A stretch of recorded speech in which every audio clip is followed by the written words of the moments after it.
Thanks very much. I do have a tendency to ramble through at various times. I'd say 25 years in homelessness, fell into it as much as anything else. So I was just saying I think my dad wanted me to be an economist. I started doing economics degree, finished that off with a bit of politics. I knew I wasn't going to go into politics or economics. And then I was lucky enough, I went back a couple of years ago. I always had that social work bent, and I did a social work degree and then did two placements. One was in drug and alcohol, one was at Hutt Street.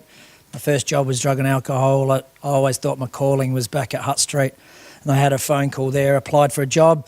I applied for two jobs then. I won with the Salvation Army too, but Hutt Street had come up first, so I took that job. So who knows, I might have well been sitting in this room as well. So homelessness, I thought I'd only be there for a few years again, but I love what I do. I social worked on the front line for 10 years and then lucky enough to take over as a CEO in 2003, and then 2008-9 the Rudd government had come in and I went to state government for a year. So I say maybe for a little bit of my sins as well, but it was a good time. We actually able to roll out a bit of a homelessness strategy across the sector. But I think I was laughing the last month I was able to get up a housing stimulus plan. So 1,500 houses got built. I was just in that unique position where I was able to look at it. I thought it would get rolled into public housing and we'd lose it. So I put up a pretty forceful paper and I guess the great result is we ended up with 1,500 properties dispersed over metropolitan country area. 650 went to homelessness. I would have liked 1,500 to go there, but we thought we'd better distribute. So guardianship kids got some. There was some in other areas, disability and mental health. But anyway, I've got two little videos, if that's all right, just to start with. A little bit random. The first one here is a Tropfest one, and I think it goes for about 3 minutes, but it's actually these two young guys who filmed this on their phones.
So you see this dishevelled old man, and yet if you look into his eyes, he's still alive. And I think that's the thing that we see every day. We see Salvation Army, see lots of young people, families, older people. We see people who are in the city who are sleeping rough. We see women and families now, which we never saw before. But the thing I often say to our staff group is, beyond all that, you can still see hope and you can still see life in people. I love that too. So it's a little bit old now. It's been on my system for a while, so it's a bit shoddy now, but it's a great, powerful video. Now, I'm really lucky in my position because I got offered a scholarship this year, so I went to Harvard did a week-long course. But when I was over there, I went to a place called Roker, and I wanted to show you this this TED talk. It goes for 12. We'll only do it for about 1:50. I went to it's a Roker looks after young incarcerated people, and they had a social impact bond. It's a $28 million bond paid for by probably corporate America in New York and Boston. But I sometimes look at it and go, it's not our area, but I could see Salvation Army doing something like this down the track. But I just wanted to see if we could play that first bit of it. The thing I love about it is their message, and I think you'll probably like it as well.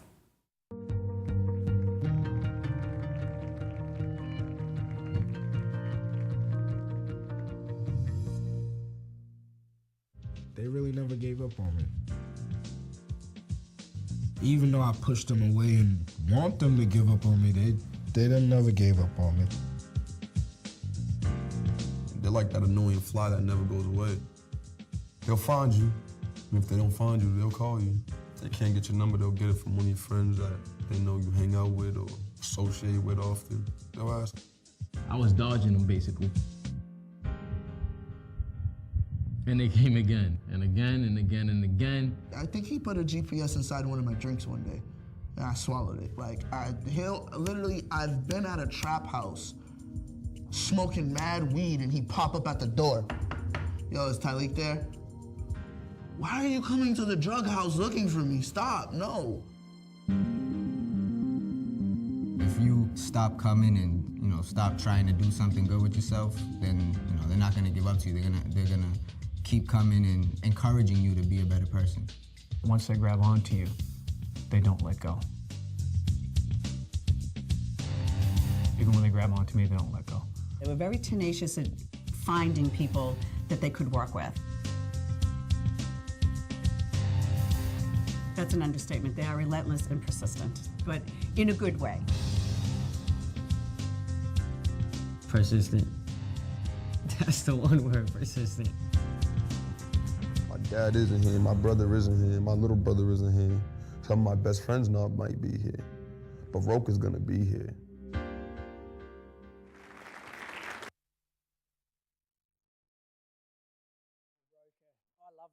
As well, relentless, never giving up. And I saw a quote. So it said, staff members love working here. It's a genuine connection with them as individuals, and they are committed to the kids they work with to an inspiring degree.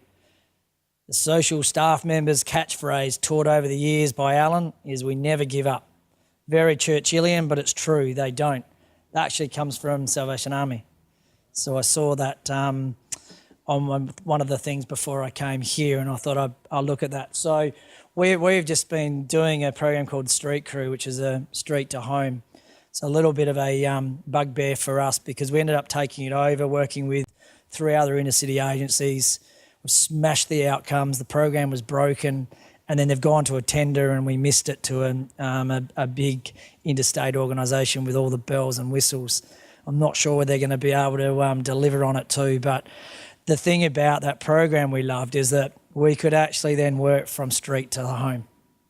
So a lot of the time we're waiting on people coming into Hutt Street to see us. I'll talk a little bit about what we do, but that was one of the bugbears for me, and I love this program because one of the messages we said was we're going to be absolutely relentless with everything we do. And sometimes the staff, when they first went out, were like, oh, we're not sure, he doesn't want any help or she doesn't want any help. And we'd say, no, you're back there the next day.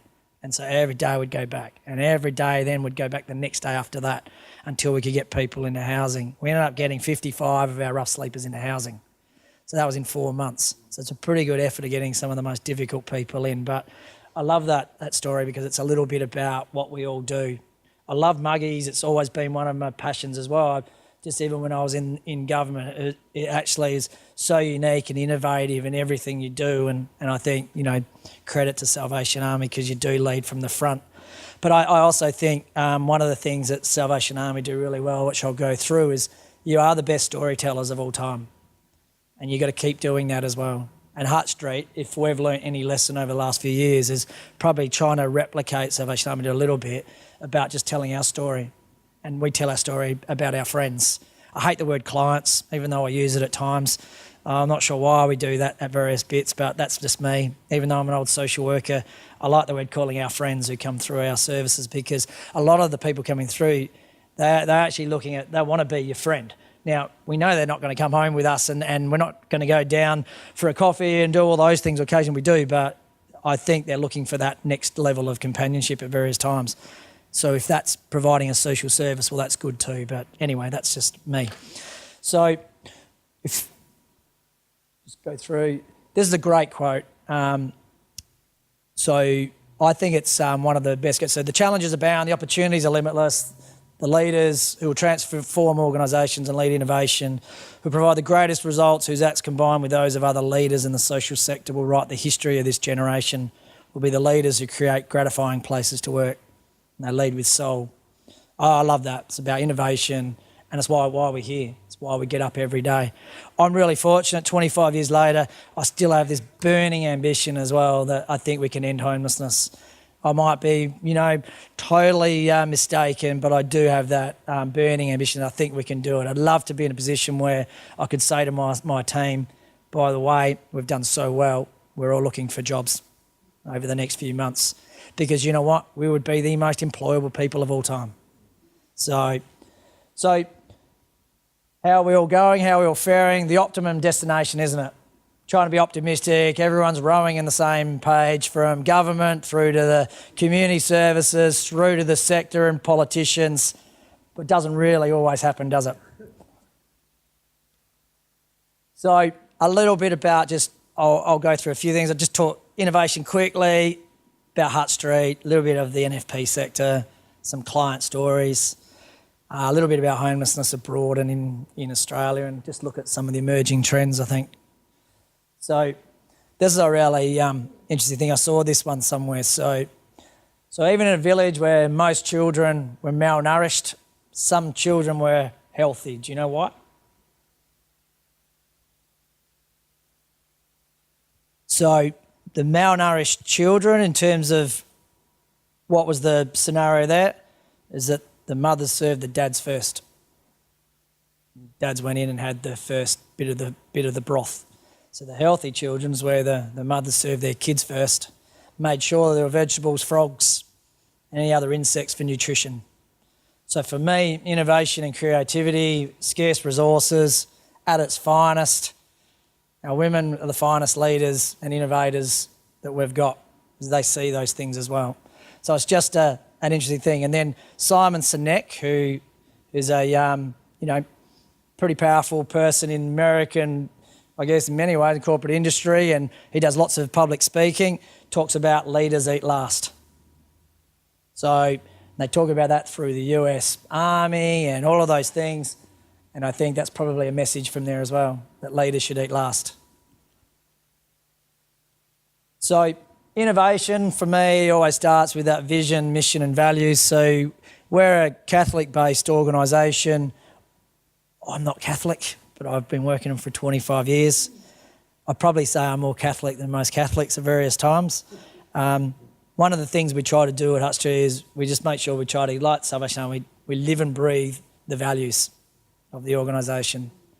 I think that's the most important thing. Every Monday morning, our staff group meet from 9:30 till 10, and we just go through the values, why we're here, what we're aspiring to.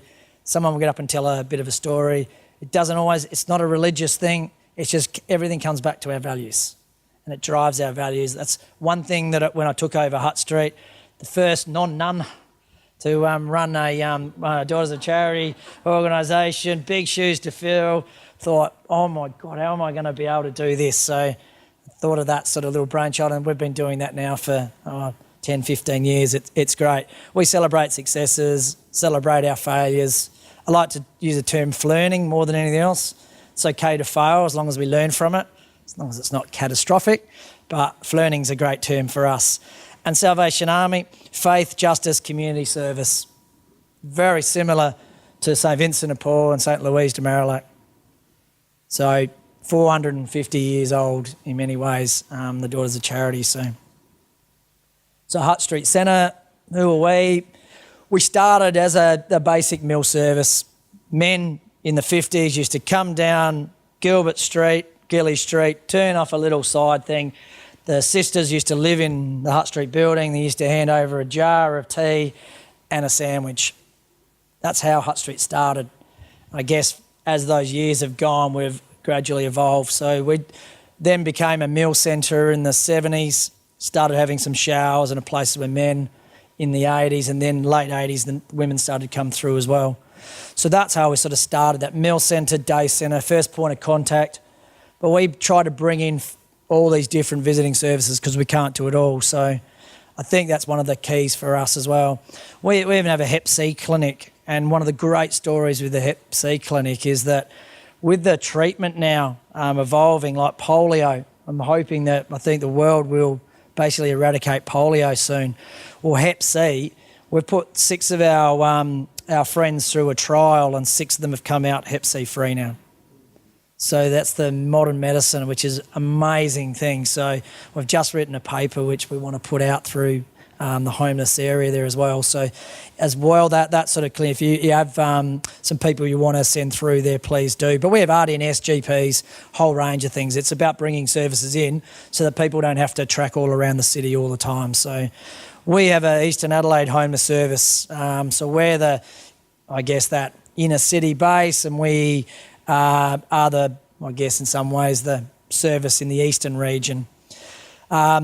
So our program is supposed to work with 450 people a year, but we end up seeing around 1,400 come through. We provide some sort of intake assessment, case management, which is pretty alarming because you can never get to see everyone and can never really provide every single person with a great service. So that's one of my bugbears about the system, is that we just create sort of sometimes hubs, and I'm not sure whether we've got that right. We have an aged care program, Aged City Living. I love that because it's Commonwealth funded, a little bit of state monies. We basically case manage 195 people. So we're basically keeping those people out of the aged care system for as long as possible, provide health, wellbeing, tenancy supports. It's a brilliant little program. It's one of my favourites. And that was basically because in 1995, I got this referral from a guy called Jimmy the Goose Dawson, who, legend has it, slept rough in the parklands for 3 months with a broken leg. So he turns up on my door Friday night, 5 o'clock, comes in a taxi, can't get out of the taxi. They basically have to shove him out. And where the hell am I going to find him accommodation? I could not find him accommodation anywhere. I went to Vinnie's, and when we went in the Vinnie's, it was full of old men living upstairs. Those old men, I didn't even realise. They'd been living there for something like 10, 15 years. It was an abomination. That's the word. So in the end, we decided we've got to look at aged care. So we ended up getting a whole range of aged care services. So that was sort of the birth of our little program there, and some other things as well. So we have a Pathways to Education, Training, Employment. I'm one of those. People say it's not going to work. I say, you're beautiful. Well, have a go at it. So 4 years ago, I guess the other thing, missing link, as you'd probably all see, we're really good, like most services, getting people into a house, but there's always something missing. So one of the things for us was that people kept on saying, I wouldn't mind finding some work. And everyone said, you have to concentrate on education, training. And their education stuff, for most of our group, their literacy levels were appalling. So we started with a retired school teacher, but I wanted to do more than that. So we ended up getting some funding, and it was from outside government. And in the end, 3 years ago, we had 25 people who got work. So it's not all full-time work, but good casual work. The following year was 75. Last year we had 155 who got work. That's 155 different clients who basically got casual work and a lot of them are still continuing that. So February 2015, the best month in my whole working life. because 30 of our friends got work through the Fringe, the Festival and Clipsal. So when Midnight Oil come, when Adele came, when AC/DC come, we'll have 10 of our group who will get the phone call from Flashpoint Events and they'll go and set up staging. It's pretty remarkable, and they continue that all the way through. And from there, you can then look at even other things like housing and then relationship issues and all those things. But they've got some cash in their hand, which is great for them. And then we did a controversial thing as well. We decided to go for a social impact bond a few years ago. So we ended up going against all the really big orgs, and surprisingly enough, we got up with it. So we've just started our Aspire program. So I'll go into that in a little bit more detail, but it's a $9 million bond funded by investors, primarily in the eastern states. That's why I see probably some, Salvation Army playing a role in there if that was their sort of bent down the track. I like it because it's outcome focused. So all of our other programs are generally, we talk about outcomes, but they're really outputs, aren't they? How many numbers you're getting through and short-term results. This is very outcome-driven. It's about keeping people out of the justice system, keeping people out of the hospital system, and basically returning to homelessness. We spend a ridiculous amount of money as a state government on putting people into hotels and motels. Ridiculous amount. Why couldn't that be funding a program at Muggies, or why couldn't it fund something else at Hutt Street? But we do silly things. And then we had the street crews, so that was our program we've taken over from Street to Home, which we lose in the next month, which is pretty shattering, but those things, that's politics, I guess. So in terms of our staff group, we're around 55 staff, so we've certainly grown a little bit as time's gone. I'm not really into growth for growth's sake, but that's about meeting the needs. About 30 full-timers, lots of part-timers and casuals, but our volunteers is the probably thing that saves Hutt Street. So they're in every part of our business. They used to be just in our meal centre, but now we've got them in admin, in fundraising, in all of our programs as well. Our funding split, and that's the tragedy. We see about 2,000 people a year.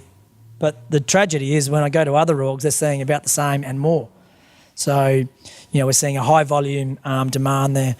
50-50 is about our funding split, government to grants, beg, borrow and steal, but we don't obviously steal, but we do lots of fundraising. And so our Walk a Mile event and Angel for a Day are very synonymous for us, and at least bring in some dollars. And we learn off Salvation Army, because I think you are the greatest fundraisers in Australian history. And I don't mean that just for saying that. I think you set an example in terms of storytelling, and we sort of try to replicate it in our own small way.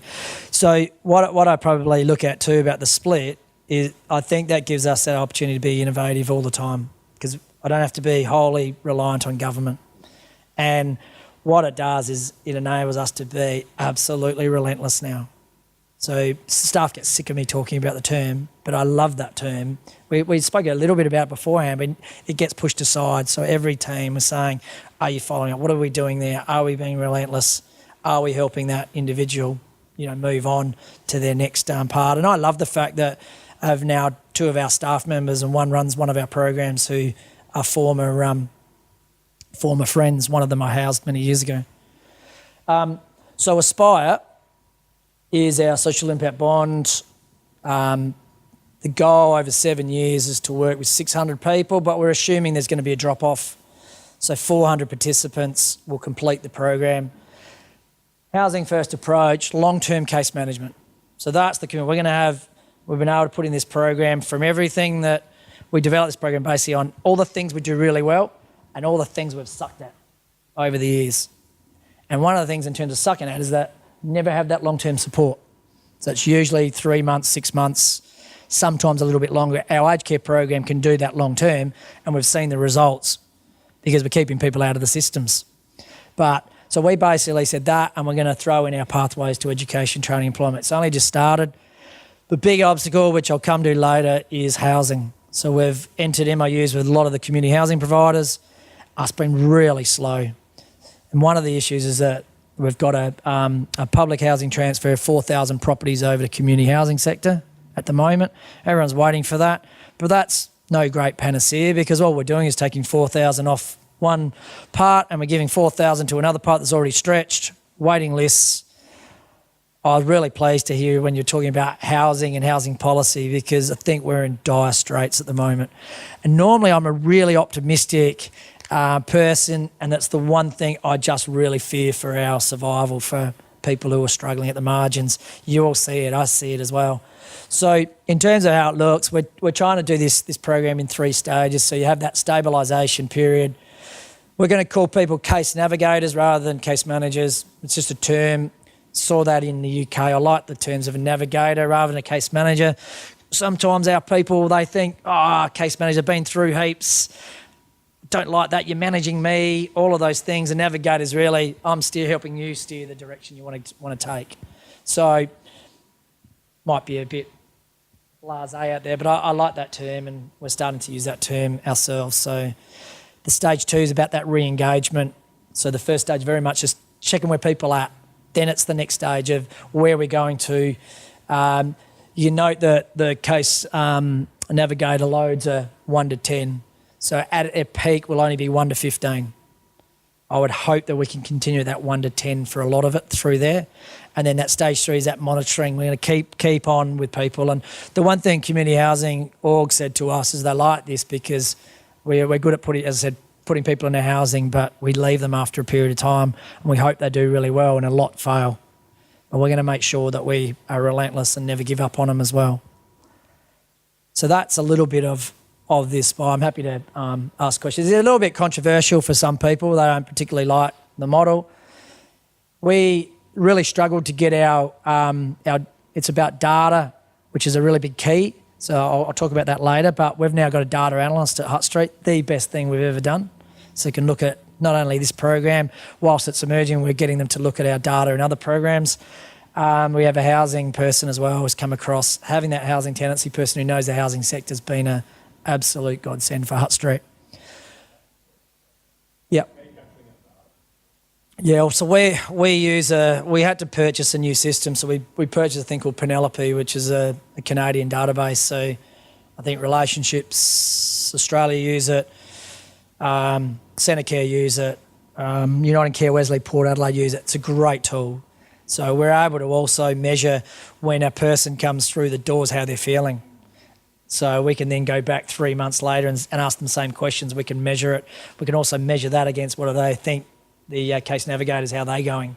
Are they helping you? So, and then with our case management notes, we're able to pull it all together and have a really good, we can track our systems in some ways. So it's not just relying on a paper form of, do you think we're a good service? So we can ask that continuously. That's the thing I loved about the program. Problem is, so Hutt Street, we have, five different programs at one stage. We have 5 different databases. So one of the things we're trying to do is get all of our programs onto Athena, onto Penelope, which is obviously owned by there. So, but they've been really good for us. So the next slide's probably the way I see how our sector is at the moment. So we operate, it's a really fast-moving environment, lots of rapids. It's quite exciting, lots of opportunities to be creative. You're going to need to look at diverse income streams and flow all over the place, but you actually still need to stand out. So I think we're still in a massive challenge as a sector. I've probably got some things that I'll come into later, but I don't think we collaborate enough. We collaborate about an individual, we don't collaborate as a sector. One of the good things about sitting down and thinking about this preso is that, so what is my relationship with Salvation Army in the city? I don't really have much to do with the Salvation Army in the city at the moment, which is quite tragic. So is that me? Is that Salvation? Whatever we need to do is we need to come together, and I think we need to change the landscape again. We've probably let government run the agenda, and I think it's time to flip it. We can do it. We just need to be a little bit bold and brave, but not bold and brave in creating chaos. It's actually just working together because we're the people who are actually working with people on the ground. So not-for-profit industry in Australia, you probably know all of these things anyway. This was a few years ago, but it's really interesting when you think $33 billion industry, we're actually larger. This is where we forget about it. The not-for-profit sector is larger than agriculture, communications and, God forbid, the mining industry. We're a larger industry, but we don't do much about it. We're a passive passive thing. Now, that doesn't mean we speak out in, destruction and those things. We just have a good collective voice we need to be able to utilise. It's growing more complex. And 8% of the total employment stats, which I think has now grown to 9, maybe up to 10%. NDIS are talking about changing the world, and I think we will get beyond that as well. And how many people volunteer in organisations? I mean, for Hutt Street, that input is huge, and let alone within Salvation Army, which would be probably one of the largest volunteer resources of all time.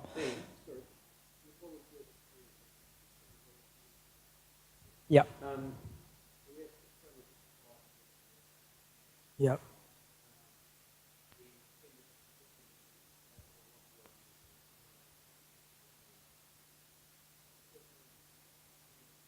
Yep. Yeah, we're probably in a fortunate position as people for some reason want to gravitate within the city at the moment, so they always want to come and volunteer. We have no shortage of volunteers. Hardest thing's turning people away or putting them on a waiting list. So traditionally, it was always the meals, which we need bulk amount of volunteers. So, yeah. So it's a full-on system. We employ a volunteer coordinator. So that's an extra resource, but they're really vital because that's a volunteer army. They're your best advocates in many ways of going out and talking when they go out to dinner parties and whatever else in their work places, and they spruik you. Yeah. For us it is, and HR is so important. So we have a part-time HR person, but we have a full-time volunteer coordinator. Probably should be the other way around in some ways, but that's probably the importance for us. And they work in admin, they work in fundraising, they're now working in our programs. So they're in the day centre, so they work alongside our staff. I'd never put them in harm's way and have them out in the front line by themselves. They just work in. So we have lots of students who will come in and do some placements occasionally. They work in Aspire now, they work in our homeless programs. They're every part of our business and pathways. They sit down, mentor people with the computers. Without volunteers, we wouldn't survive. But, I think that's probably the thing about hopefully spreading the word at various times. So I'm not just happy. I love what I do. I jump out of the car every single day. I see our friends' pain, their journeys they've been through. I hear their stories. I know we've got a lot more work to do. All I can do in many ways at Hutt Street is we still will see the people coming through our doors. The beauty about a street crew program, we can go out into the streets. The program goes into boarding houses. So we're trying to pick up as many people as we possibly can. In terms of storytelling, we try to do that through, today's a great opportunity, and Rotary clubs and all the like. But, there's so much more we can do. And,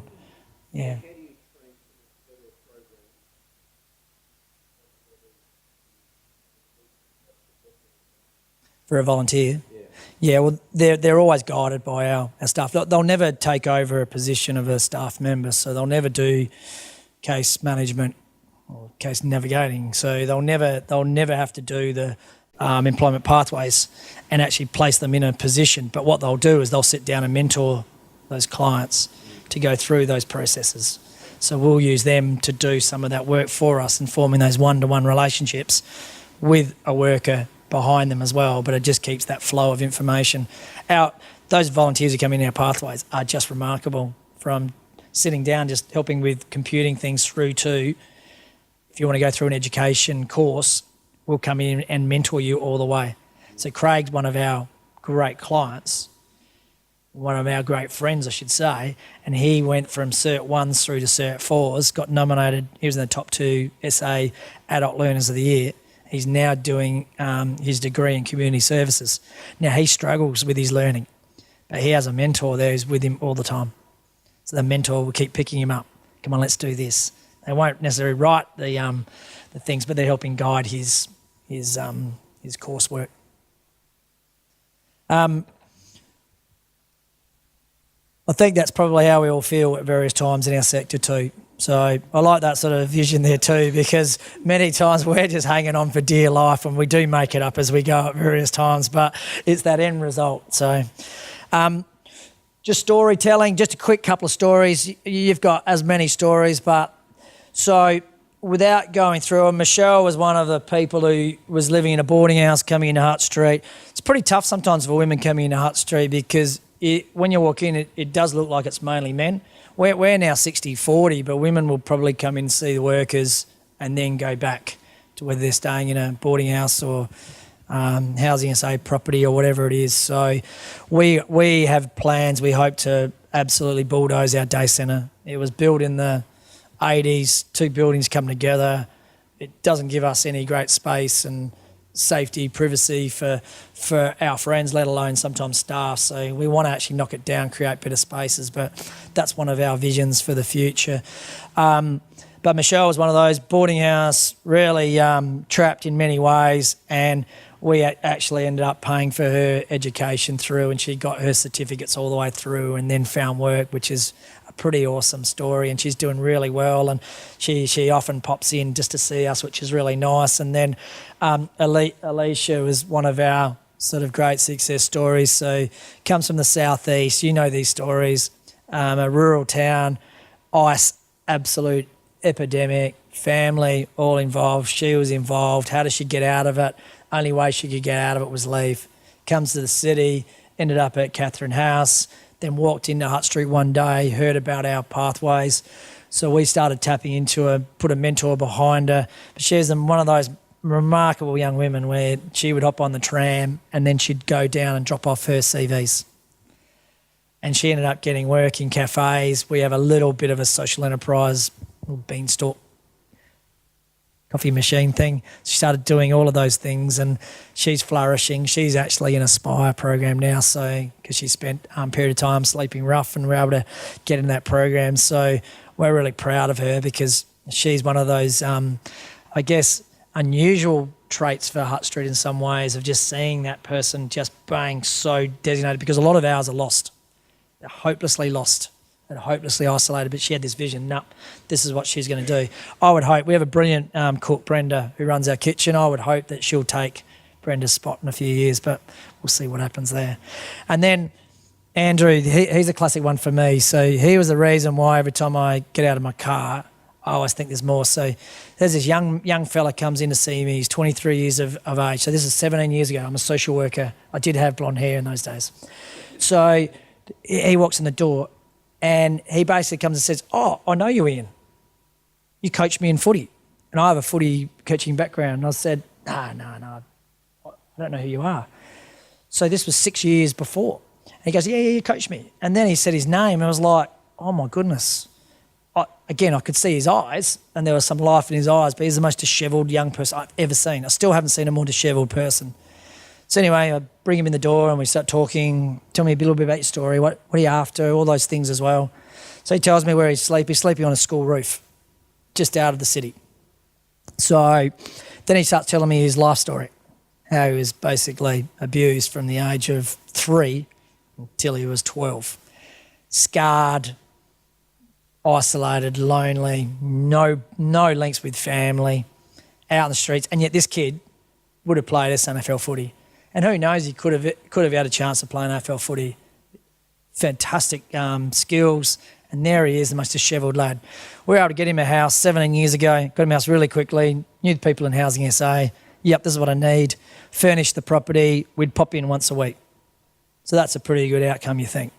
And then you have someone like David, who's homeless in New South Wales, comes to Adelaide. Police pick him up in the parks, bring him in. We're able to get him into housing really quickly. We're able to put nursing services around him, get a psychiatrist because he was really stuffed up. So horrendous issues as well. We were able to then put our pathways to education around him so he could retrain himself. So as time went, he then got his certificates and he starts working in the electrical industry. He then gets work. Life's cruisy. He's got mental health supports. He's got nursing supports. He has a social worker at Hutt Street. We're following him through, and then he decides, you know what? I'm going back to live in Israel, where he was from. That's not his real name. But so that great thing about that is we still keep his story, and he is flourishing. So if I go back to Andrew, he committed suicide 3 months later. So every time, and I was the one person who had to go into the property with Housing SA, so every time I get in my car, I always think about Andrew because I drive past his place.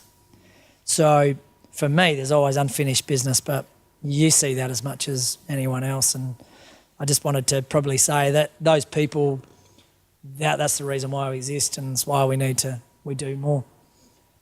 I won't go into all of that, but that's you see those realities of people who pass away. One of the beauties about Hutt Street is we hold those memorial services because no one else attends. Nothing's more tragic when you go to a funeral and you're there. It's only your staff group there. So how do we compare to overseas orgs? I'm mindful of time too. I can talk about homelessness forever. So here's just a couple of things. I've been really fortunate in my position, had a couple of study trips. So the top is Skid Row. Probably, again, one of the few times I've absolutely openly wept. They were just photos. I wish I could have taken a photo of Skid Row. So you go into LA and, amazing place, Hollywood, big buildings, just ours, a place called Skid Row. The worst homeless services ever in terms of just basic. And people are lining down the streets with sleeping down there. It's rubbish everywhere. Down the bottom is in Houston, just doing street outreach. I found that really amusing in some ways when I first went in there because they have this massive population sleeping rough and yet they still put the flags up. So that's the Texas flag and the US flag and they're rough sleeping. I could never imagine the Australians rough sleepers doing that, but I found that quite interesting. But they talk about ending homelessness a lot over there. Good luck. Good luck, it's everywhere over there. And if the southern states, people obviously gravitate down from the north because you can die in the streets. And there's no system, there's no safety net. They talk the talk. I was in Houston when they declared that they'd ended veteran homelessness. And then the vets all came out of the parks and said, oh, we're here, you forgot about us. So, that was an interesting thing. So this place here is not, they're like taking off images, but I went there, Dallas. It's the best design of a homeless service ever. If you could ever create it, it's like a campus. It is massive. The only thing is when you go through there, you've got to go through security guards. Security guards are packing. So they've got their guns and their holsters. But they went to cater for 500 people a day. And they see 1,300 to 1,500 a day. The toughest job I've ever had in my life. I went into their kitchen to help serve. My job was I was the drinks. Had to carry the water drinks. My arms were that bloody bugger at the end of it, carrying water jugs, but that was phenomenal. That's probably where I saw the other issue of contemporary vets. We've only just seen a little bit in Australia. So when I came back, we started talking RSL, and so they've started to look at Soldier On, working with Soldier On, and created Homes for Heroes. But I just thought, it's everywhere over there. There's a wet shelter in Dallas. This was really topical. I just put it in because it just challenges our perceptions. I'm not sure about it, but they have a wet shelter. I couldn't take the whole thing, and that was just someone sleeping rough in Dublin. So, but wet shelters where they manage people's drinking. Now, I'm not sure whether that's a great thing or not, but what it did is it took 30 of Dublin's most difficult client group who were in and out of jail, in and out of justice system, in and out of rehab, and they basically popped them in to a facility, so they're not using those services. So there's some ways there's a savings, but it's one of those things. It's interesting to see what's happening overseas, people looking out of the square. And then this is the classic one for me. That actually is a clean. I took that off the image. I wish I took a shot. So when I was in Boston, went to this place. That is the most frightening image of all time. So that doesn't even do justice because that looks clean. 300 beds in one room. Now, if you're a male and you're sleeping rough, you are lining up to get in the place. So that's also the overflow. You're lining up to get in. Then you have to go through security, pop your bags through. Then you've got the security guards patting you down, 3 of them with guns. Then you have to go and pop your gear somewhere else and get into the jammies. And then you go and have dinner. Is that like 1950s, 1940s, 1930s? Yeah, they're really proud of it. it's a great service, blah, blah, blah. Again, I walked out of there and just shook my head and thought, wow, we do okay in Adelaide, but we can still do better. So you know all this is just the homelessness in Australia. So 105,000 people who are homeless. That was from our census to 11. So I won't go into much more there. That's sort of the impact. So we know DV is a major determinant and an issue. So financial difficulties, housing crisis. I'll touch on housing a little bit too, because I think the more we get orgs like Salvation Army leading from the front in that and taking it up on our behalf, the better. You got much more pull than Hutt Street Centre has. So, but that's something that we need to look at as well. So this is what I say, the structural causes. We never address structural. We always look at just the individual issues as well, but lack of affordable housing, lack of employment opportunities, access to healthcare, poverty. It's Anti-Poverty Week in a couple of weeks. So here's my plug to you. I'm the co-chair of Anti-Poverty in SA for this last year. So if you can do something, it can be a morning tea, it can be a staff function. If you can do that, register online, that'd be good. But lack of income security. And then you get on to all these other related issues which you know about. DV, grief and loss, gambling. It's just a long line, isn't it? Disabilities, lack of social networks, isolation, education, literacy, legal issues. So it was really interesting. In 2009 in the US, when they had the GFC, 159,000 Americans lost their jobs in 1 month. What happened in the UK was that they opened up the European Union and all the immigrants, Polish, Romanian, they all flooded onto the streets of London. So their response at the moment is trying to push them back. It's a bizarre world now. These are the things that I just find some of the figures quite staggering. So again, Australia does quite well. So you think we can actually solve this if we've got that political will. So that's just some of those related homeless issues which you know. I think these are some of the emerging trends. Ageing population, growing, changing households, that evolving family structures, that relationship breakdowns, we're seeing far too much of that. You'd see that all the time. Temporary labour markets, which is a bit of a tragedy. Mental health, and we have a really competitive professional sector now. Going to be even more competitive with NDIS, so they're basically sweeping all those smaller orgs under. Is that a good thing? I don't know always, because I think the smaller orgs have got good voices, but they're things that we need to look at as well. And for me, just working in probably more of an adult space, is contemporary veterans is still an issue we need to keep an eye on. So our sector challenges, so functional zero. I don't know if you know about functional zero, is about the ending street homelessness. So I brought that back a few years ago, and I think state government's starting to look at it now. So hopefully in the City of Adelaide we'll start looking at that. But what I'd love to see is that go regionally as well. I think we've got the capacity, but the problem is that we don't have a great housing system. So I was speaking to a few of our community housing friends as well, and they basically said the housing system, is it broken? I think it's smashed. I think we're in dire straits. Why do I say that? Is because I looked at our stats over the last 5 years.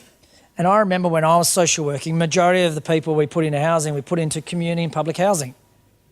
2017, you know where the majority of people we're putting people into housing in our Eastern Adelaide program are? Share housing, private rental, boarding houses. Boarding houses used to be and still are, the shittiest form of accommodation of all time. We're putting people in there because there's nowhere else to go. So we need the orgs. We need to stand up as a sector. I've probably been a little bit silent on it myself. I just need to do more with that.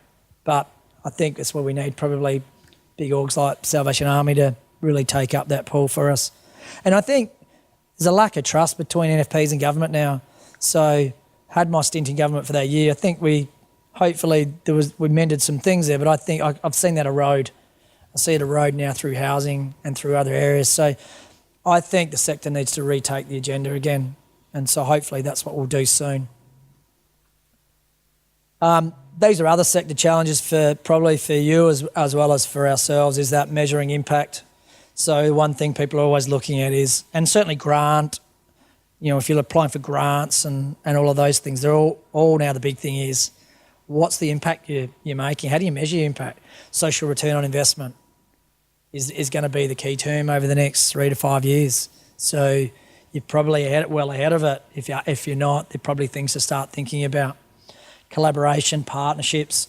We just need to do it again.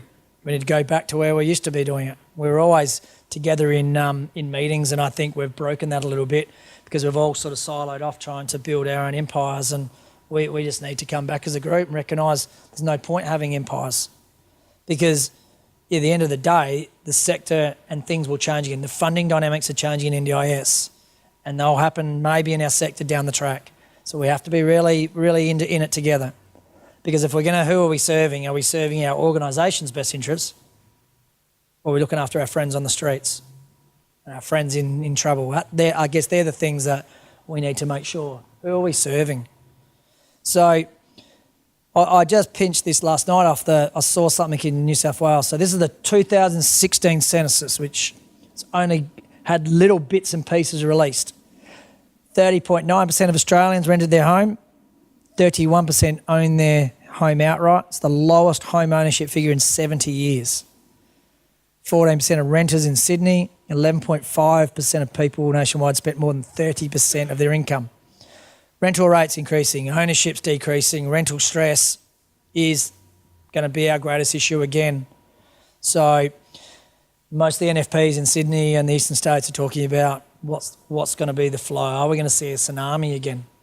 So I would hope not, but those stats are pretty damning, and if we can't get people into housing, so it has to be our biggest number one issue now. We have to talk housing all the time. We have to make sure we have a state government election in March 2017. We'll have a federal election, I don't know, maybe late that year or early 2018. So we need to actually do that. So Twatto, that's the world according to us. Couldn't really say me. Passion, heart. That's why I love coming here today. I was really just be humble. So any organisations humble as Salvation Army, Hutt Street, we try to be really humble as well. Storytelling, no one does it better than Salvation Army. Be relentless, take yourself out of your comfort zone with programs.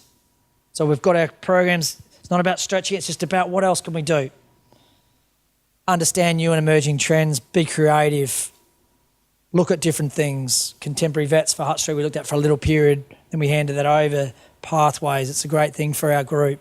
How do we share some of our little skills and experiences, but you might have even better experiences. How do we share that with you as well? How do we share what we're doing, and can people come into our program, or can we send people to your program? So we just got to be better from that. And then there's a book called Forces for Good. I'm an avid reader. I love this book. The 6 Traits is probably pretty much what has become my Bible for Hutt Street.